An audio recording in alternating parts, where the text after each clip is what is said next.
Духът е бил тук! Изпратих проби за спешен анализ. Добре, тази функция е доста полезна. Това шега ли е? Спокойно, сестро. Духът ще е в Бу капсулата за 0 време.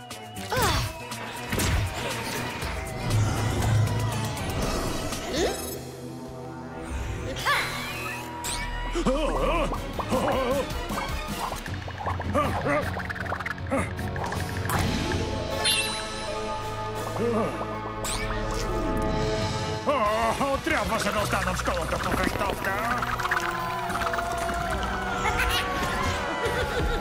Влиза в режим оголемяване!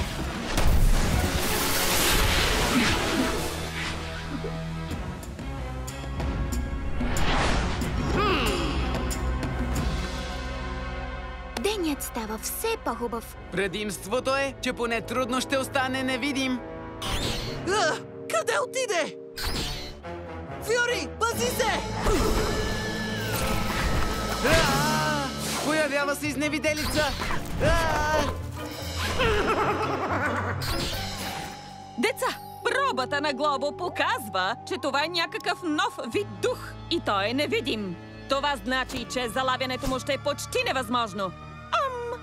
Може би не трябваше да го казвам. Не искам да подбивам увереността ви. Този ден е по-гаден от раницата ми. Краш, ляво от теб! Фюри, твое дясно! Глобо, зад теб! Няма да го правя цял ден. Спектрален лъч! Мис! Защо си играеш? Не, опитвам да го ударя. О, не!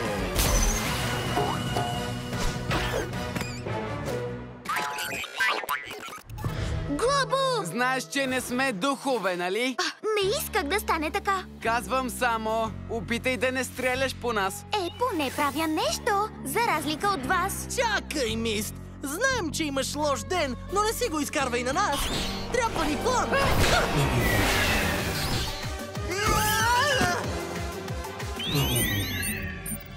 Краш, добре ли си?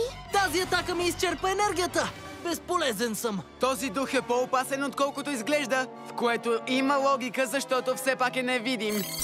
Хей, деца, измислихте ли как да откриете неоткриваемия дух? Не, как очаквате да успеем, като постоянно ни прекъсвате? Нямах това предвид, извинете. Разбирам, че си под стрес, Мист, но трябва да се научиш да контролираш гнева си. Всъщност, знам едно дзен-йога упражнение. Да контролирам гнева? Да победиш гнева си, значи да победиш най-големия си враг. Прав сте, професор Паскал. Какво? Кой?